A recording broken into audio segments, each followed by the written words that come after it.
Ako nga po si Royce Garcia Subay. Ako po ay 15 years old na po, magsi-16 na po sa September 25. Ako po ay nakatira sa Lugatan sa Cavite. Ako po ay parakit-rakit lang po sa mga kapitbahay. Minsan po, naghahakot po ako ng lupa, tatambak po sa mga bakura po nila. Minsan po, naglilinis po ako ng bakuran para lang syempre ho, para lang ho may kita kayo sa panggastos sa pang-araw-araw ho, para na rin ho may tulong sa magulang. Oh, ba't mo? Binawas pa. Oh, dali na. Wala na yan o. Yan.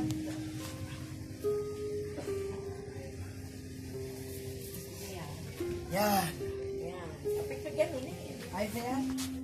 Mami Nori, meron pa ako sa nitreta sa isda. Bali ba sabi tinabigay sa Mama Nori?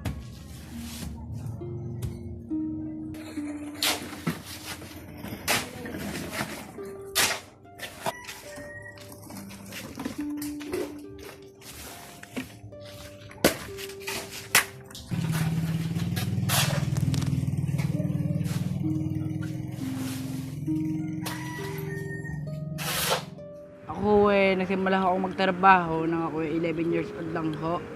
Nagumpisa po akong magdagat. Siyempre ho, hindi na ako nag-aaral. Kaya ho, nagumpisa akong trabaho noong panahon na 2011, January 14, nagumpisa po ako. Nung panahon po na ako nagdadagat pa ho, umikita po ako ng mga 500, 400, pinamababaw na ho ang 50.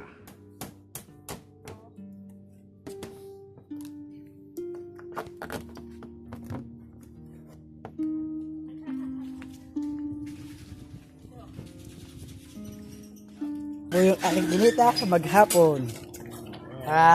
Maraming po salamat sa kita ng kapitbahay namin. Dali! O sayang! Hindi sila bigay dito yung inyong. Saan na yung kanyang mga kailan yung inyong? Ano ngayon? Hindi bumili mo kayo. Hindi lang po. 15. Kasi ho, kagusto ko lang makatulong sa magulang ko ho, saka syempre ho, anong gagawin nyo ho kung saka hindi na nag-a-adi, syempre ho, matutong bagbanat ako ng buto, saka para hindi na ho makasakit ng ulo ng magulang. Kaya gusto na rin hong matulungan ako magulang ko. Kung ako man ay titigil sa paghahanap buhay, anong mangyayari ho sa buhay ko paglaki ko.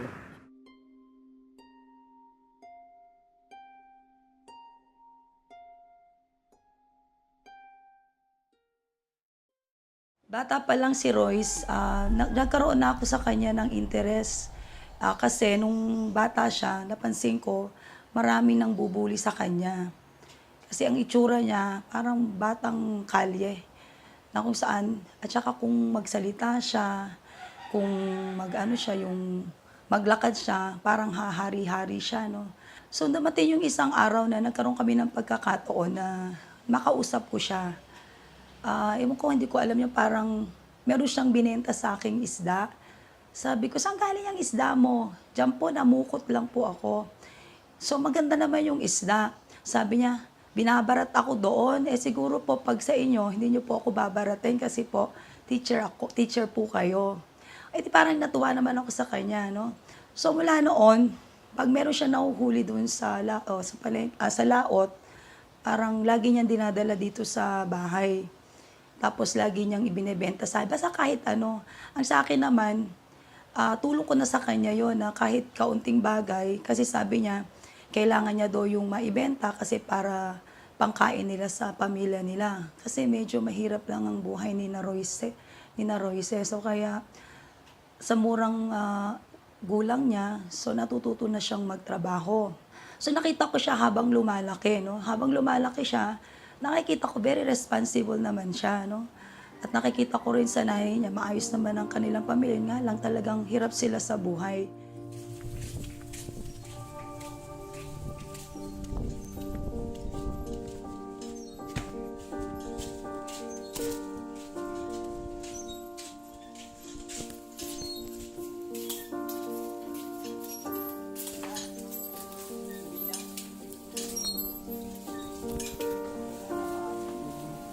Bubulok naman, meron naman, yung sariwa yan. Sabi ka, ilalagay ka na sa TV Patrol. Sa ikaw, handa ka. Kaya siguro yung bata, dahil ganun ang tingin namin sa kanila, sa kanya, no, ng mga anak ko, lalo siya naging close sa akin. So, hindi lang sa isda eh. May time na pag nung naglilinis ako dahil napakadumi ng lugar namin noon, parang bumagyo, no? Parang ang daming kalat kasi maraming puno sa bahay. So, andun agad siya, nagwawalis ako doon, nakita ko siya. At Ate Memen, ano po ba ang maitutulong ko? Ganun siya, no? Napakagalang niya. At saka ano talaga siya, willing talaga siya na kahit hindi mo bayaran. Pero ako kasi bilang tao, nakita ko yung hirap ng bata. So kaya kahit, binibigyan ko siya ng kahit kaunti, tapos pinagmimerienda ko siya. So dumating yung time na malimit siya pumupunta sa bahay. Siguro, nafe-feel niya na mahalaga, kumbaga yung pagpapahalaga ko sa kanya bilang tao. Kasi yun yung nakita ko na kulang kay Royce, no? Ali po kaming pamilya, 4 na magkakapatid, bago ng tatay ko po. Ngayon po, ang magulang ko po, ang nanay ko po, nagkita po ng dati ho yun. Ngayon ho, di ho nakapakita, malaki po ang alon. Ang mga bangka po di ho nakakalaot. Tatay ko naman ho, baldado na, saka ang kanyang butot sa tuhod, lumolobo ho kasi ho, nagkaroon po sa dati siya ng sakit sa baga bago ho, yung arthritis. Dahil ho noon, nung panahon na siya malakas pa ho, nagkatrabaho siya sa Maynila, nagkatrabaho sa building, kapanday po, pagos pagkakawi ho ng bunbun na umuwi ho yun, lagi yung masakit ang katawan. Pagos nung tumigil lang magtrabaho yun, dahil nga gusto ko may pahinga katawan. Mga pagdating ng mga isang buwan lang ho nakalipas, na-psychiat po siya. Nang po aaraw, uulan. Di ho nangyayari, yun. Ang kanyang katawan na napasma, nagkaroon siya ng sakit. May isang taon na nakahiga, at hindi ho siya makabangon dahil nga ho sa sakit.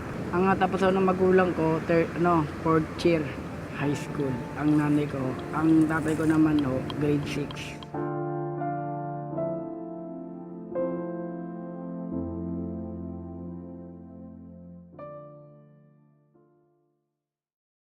Si Royce ay may sariling mundo kasi yan eh. Ang batang yan. Ginagawa niya ang gusto niyang gawin, kung ano ang nasa sa isip niya. Kailangan niya kasing magkaroon ng sarili niyang gastusin. Ang lakas sa pera niya. Matakaw. Naawa, sariling gusto niya yan. Siya naghahari ng kalooban niya. Ako nakatapos ko lang ho, grade 2 lang ho. Dahil nga ako, unang-una, lagi akong binubuli daw. Kaya hindi rin mo naisip na hindi ako lumalaban. Saka pangalawa ho, mahilig ako manakit ng kapwa. Yun. Nung panahon na ho yun, tumigil ako sa ganun. Kaso, kung kailan ako nagbago, doon naman na ako napagtripan ho, hinanting ho ko, lagi ako binubuli. Di yung ginawa ko siyempre ho, unang-una, di nyo rin may iwasan na hindi makapanakit.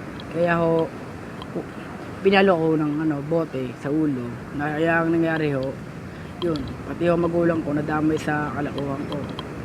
Kaya simula ho yun, sabi ng nanay ko, huwag ako mag-aral. Kung man babalik, sasagutin kung hindi na ho mangyayari yung nangyari ho noon. Saka ho, kung naman yung kalakuhan ko noon, hindi na ho pwede mangyayari ho ngayon. Dahil unang-una ho, binata na ho ako. Pangalawa, kung naman yung mga nakaraan ko, hindi na ho pwede ngayon. Dahil ho, ang laki na ho ng pinagbago. Pangalawa ho, pangapat ho, ang panahon ngayon lumilipas, dumadaan ng panahon. Ilang beses ko na yung tinry na papasukin. Wala rin na nangyayari. Yun pa rin. Lagi patatawag ako ng teacher. Ano sasabihin pa sa akin ng teacher? Pangaralan. Bakit? Nakasagot ako sa teacher. Ano akala mo sa akin? Busog na busog sa pangaral ang anak ko. Hindi ako nagkukulang sa mga iyan. Pagamat siya, gusto niya makatapos ng pag-aaral. Naitanong ko tuloy sa kanya, bakit ka ba hindi napasok? Ang sabi niya, binubuli daw siya sa school kasi may edad na nga siya, parang around 14 o 13 years old pa siya noon. Naiinis ako kasi lagi nila akong binubuli, so lagi ako nakikipag-away. So ang nanay ko, lagi kami nasa guidance. Dumating yung sabi ng nanay ko, wag ka na nga pumasok. Sabi niya gano'n. So hindi na ako pumasok. Kaya ayan, nandito na lang ako. Ngayon, ang sabi ko sa kanya, okay lang ba sa'yo na ganyan ang buhay mo, pag-alaga ka lang dyan.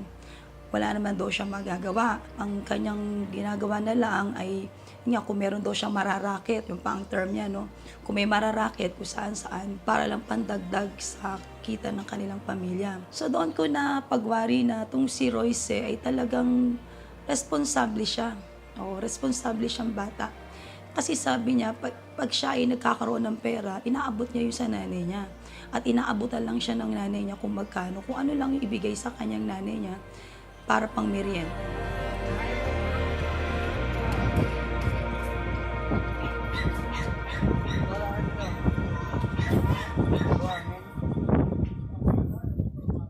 So, sabi ko nga, itong batang to, kung napagtuunan sana ng pansin o mas magiging maayos pa sana ang buhay niya. Nung ako pangarap ko nung maging pilot sa barko. Nung makarating ng mga iba-ibang bansa. Na magiging pangarap ko dyan, siyempre, kung ano pangarap ng ibang magulang, ganun din ako. Sa klase ba ni Royce, mangyayari yun. Yan, laging ko pangarap sa kanya, baguhin ang ugali niya, kung ano man meron siya, kung ano ang mga nasa sa isip niya. Sumunod siya sa mga sinasabi ko. Laging kanya pa kasi ang nananatili yung kagustuhan niya. Laging ko sinasabi na baka mawala ako, paano siya kakaawa siya. Kasi siya, ang isip niya, sarili siya pag ginusto niya ng gano'n. Roy, sana maging mabuti kang tao hanggang sa paglaki mo, no? Kasi alam ko naman yan, may puso ka naman no? Alam ko na yung mga tao na binibigyan mo ng pagpapahalaga kagaya ko bilang ako, sino ba ako, kapitbahay lang ako, diba? Pero nakikita ko talaga ang pagiging mabuti mo sa akin. So tinutulungan mo ako, kahit halimbawang, basta nakikita mo ako, lagi mo ako tinutulungan, no? So sana hindi lang ikaw maging ganito sa akin, kundi sa lahat ng tao na makikita mo. Malay mo. So yung mga taong nagsasabi sa'yo na loko ka, na tarantado ka, na basagulero ka. So makikita nila ang tunay na Royce, na hindi ka talaga ganun. Ikaw ay isang taong masipag, responsable at mapagmahal na tao. Pagka meron akong natitirang barya sa bulsa, minsan computer ako para malibang. Minsan naman ako dalasan, pupunta ako ng mga tabing bukid, manguha kami ng dalag, luluto sa bahay, kami mga katropa. Para hubang kasiyahan lang, manguha kami ng mga susong bukid, mga palakang bukid po, manguha po kami nun, luluto namin sa bahay ng bahay ng kaibigan. Yun ho, pagos, minsan, pagka naisipang nakagabata na rin, napaglaro ng tago-tago sa mga bata. Minsan, pagka natitrip sa kupitaran, gano'n lang ho.